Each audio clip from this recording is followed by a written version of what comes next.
Wah, siapa sih yang bisa menolak bau aroma dari sate kambing pemirsa? Apalagi momen Idul Adha ya.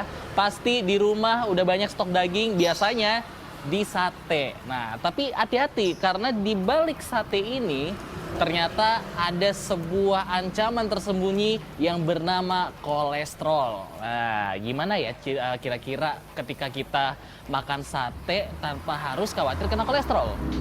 Kita simak.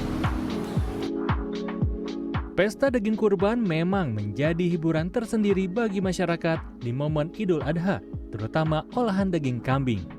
Daging kambing dikenal kaya protein, zat besi, hingga vitamin B kompleks. Namun ada ancaman gangguan kesehatan mengintai di balik nikmatnya menyantap daging kambing. Ada sebagian masyarakat mengeluh, tubuh mulai merasakan gejala tidak nyaman dan kerap dikaitkan dengan naiknya kadar kolesterol. Lantas, apa tanggapan warga? Pusing, kepala udah pasti pusing, berat semua, nggak enak lah badan. Biasanya sih agak kebas-kebasnya banyak. Di bagian mana? Tangan, tengkuk. Kalau sekarang karena pernah kolesterol tinggi, saya workout, angkat beban. Itu ngaruh ya, Bu?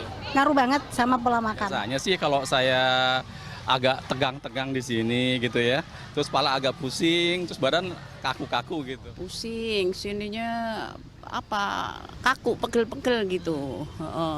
Terus pengennya dipijit aja, bisa dikerik gitu. Tapi setelah dipijit juga begitu lagi. Ya terkadang kita banyak gerak aja olahraga, kita iniin sinar matahari, terkadang itu bisa menurunkan ya sedikit lah gitu. Lantas, benarkah daging kambing adalah penyumbang kolesterol terbesar dibanding daging lainnya? Menurut medis, hal ini ternyata hanyalah mitos belaka. Faktanya, kadar kolesterol daging kambing justru lebih rendah dibandingkan daging sapi atau ayam dengan kulit. Bahaya kolesterol justru datang dari cara pengolahan yang berlebihan, seperti dibakar gosong, disantap bersama santan kental, serta mengkonsumsi bagian jeroan atau lemak. Nah, ini salah satu kesalahpahaman yang juga paling sering ya. Tengkuk kaki dan pusing bukan gejala khas kolesterol tinggi.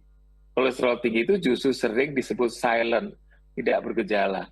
Jadi keluhan tengkuk berat dan pusing jauh lebih sering berkaitan dengan tekanan darah yang naik, alias hipertensi. Nah, kenapa muncul saat Idul Adha? Karena hidangannya cenderung tinggi garam misalnya, pada gulai, ya, sate dengan kecap dan bumbu asin, plus jeroan, ya, garam berlebih inilah yang menaikkan tekanan darah dan menimbulkan keluhan tengkuk tadi. Nah, jika kadar kolesterol sudah terlanjur naik, jangan panik. Ada beberapa tips untuk kembali menurunkan kadar kolesterol.